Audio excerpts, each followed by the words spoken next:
Welcome to the Gibsonville Fall Festival. It is a gorgeous autumn morning here in downtown Gibsonville. CWF Mid-Atlantic invited to come and partake in the Fall Festival. Brad Stutts and Cecil Job Hunting Scott are in the booth.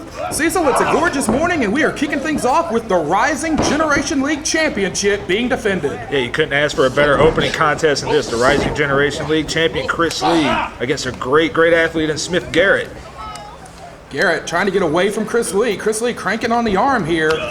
We've got something like nearly 1,000 people that have flooded downtown Gibsonville with vendor booths, arts and crafts, food, live music, and of course CWF Mid-Atlantic Wrestling this morning. Would not be unprecedented to see a title change here in downtown Gibsonville. Rob McBride and Tank Lawson actually captured the Mid-Atlantic Tag Team Championship at the Gibsonville Fall Festival some years back. A controversial decision that later was called back, but nevertheless, it would not be an unprecedented event for a title to change hands here, and you gotta think that's what's on Smith Garrett's mind here, the Rising Generation League tournament, with all the wrestlers with 3 years or less of pro experience, will be starting next month. And if Smith Garrett can pull off the win here, he'll go into that tournament as the defending champion with a lot of extra momentum. A lot of momentum. And of course, his partner, Charlie Weston, had a great showing against Chris Lee just last week at the Rumble event. So Smith Garrett definitely has the credentials. He has the athleticism to pull off an upset here. Chris Lee, of course, works harder than just about anybody we know.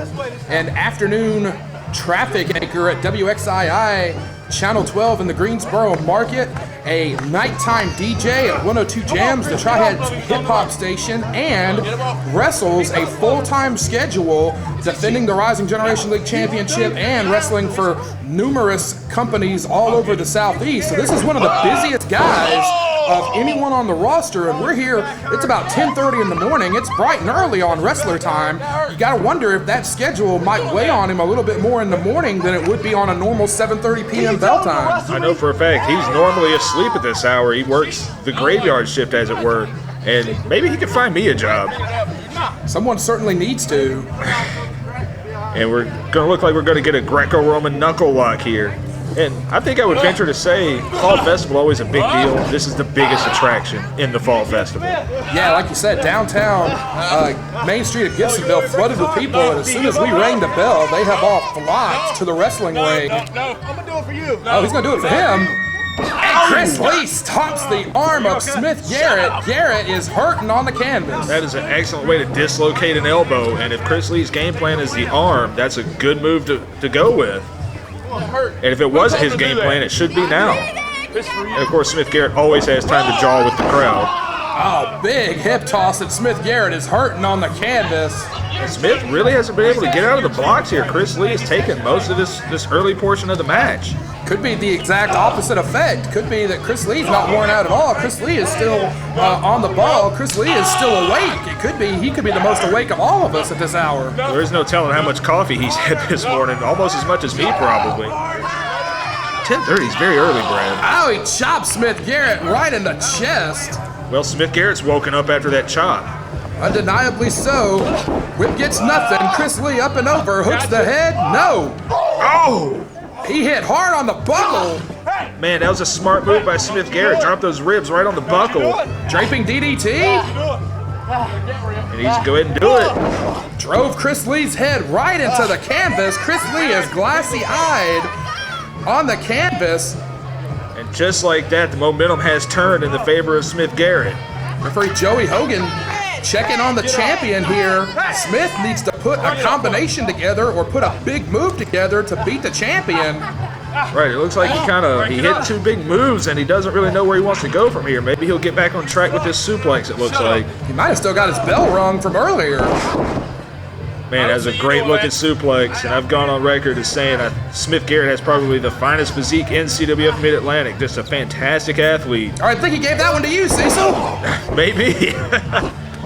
He heard you talking about him. Covers the champion, only gets a count of 2. He has like a radar for that. If somebody's putting him over, he hears it immediately. You send him around the bar, and me and you can just pick up the girls that are from the back of the line. We can just pick off the back of the line as he's picking off the front. I usually pick up the stragglers that aren't even in line. I like that. Oh, nice little kick to the midsection. Chris Lee has really tried to incorporate those martial arts style kicks into his offense. It's a good defensive maneuver. Smith Garrett. Nice power display here. This back drops him down. Smith Garrett is being very methodical this morning, not wanting to make a mistake, realizing that this is a championship opportunity, and if he comes up short here, and if he has bad luck in the Rising Generation League tournament, he understands that it might be months and months before he sees another RGL title opportunity. That's right. The RGL title not exactly defended at a vigorous pace. I mean, it's defended more than it used to be, but you're talking, once every couple of months, tops. For a long time, it was champion's discretion. We have started in the last year or so having a lot more mandatory title defenses. And I know for a fact from my conversations with him that Chris Lee likes it that way. Chris Lee wants to defend the title. He wants to show why and how he is the leader of the Rising Generation League, trying to fight out here against Smith Garrett. But Garrett is just all on top of Chris Lee. Probably the proudest nice neck breaker. Probably the proudest RGL champion I can recall. The guy loves being the RGL champion. Cover after that nice looking neck breaker, only gets 2, and I think Chris Lee might have slugged him in the back of the head as he raised that shoulder. But not a strong kick out. That did some damage. And it seems like Smith Garrett can't really decide where he wants to focus his offense, but right now it doesn't matter. He's got Chris Lee reeling. Nice shove into the ropes. Man, caught him right in the chops with that elbow. Smith Garrett is all over the champion right now. Gonna go for that elbow drop again. Oh, just stomped him right in the ribs. And I think it'd be safe to say Smith Garrett did not go to the Golden Corral breakfast buffet today. I wish I had. Me too. Draping Chris Lee across the ropes. He's going to choke him against that middle rope. He's going to be deprived of oxygen. It's going to be harder and harder for him to catch his breath and to keep fighting here this afternoon. It goes right back to the ropes again, just content with choking the man on the ropes. Joey Hogan really needs to step in there. It's unusual as a strategy, but nevertheless, if he can't breathe, he can't fight. No, I mean, it's, number one rule of any kind of fight or athletic contest. You got to have air if you want to be effective. And, roundhouse kick to the ribs again. Gorgeous looking kick to the face here. Now Chris Lee's really got to string some stuff together. He's been behind for a good 4 or 5 minutes in this match. Well-placed drop kick to the face of the challenger. He's going to cover him off of it. Only gets a count of 2 from referee Joey Hogan. With a nice snug cover there, had the forearm right in the face. Gotta watch the traffic jam, gotta watch the spin kicks from Chris Lee, gotta watch that air waves Superfly Snuka-esque splash.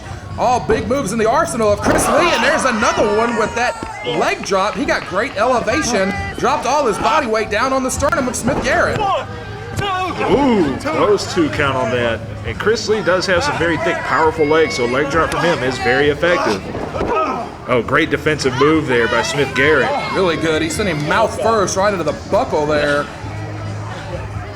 But Chris Lee, all that offense he just put together kind of just went away, or did it? He's fighting back. Now it is a stalemate in this corner. Both men slugging it out.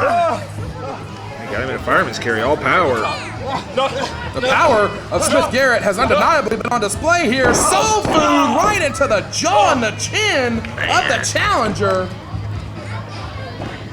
Chris Lee should have went for a cover there. What's he got? Could be that air wave splash. Chris Lee's tribute to Superfly Snuka. He likes to come off that top row.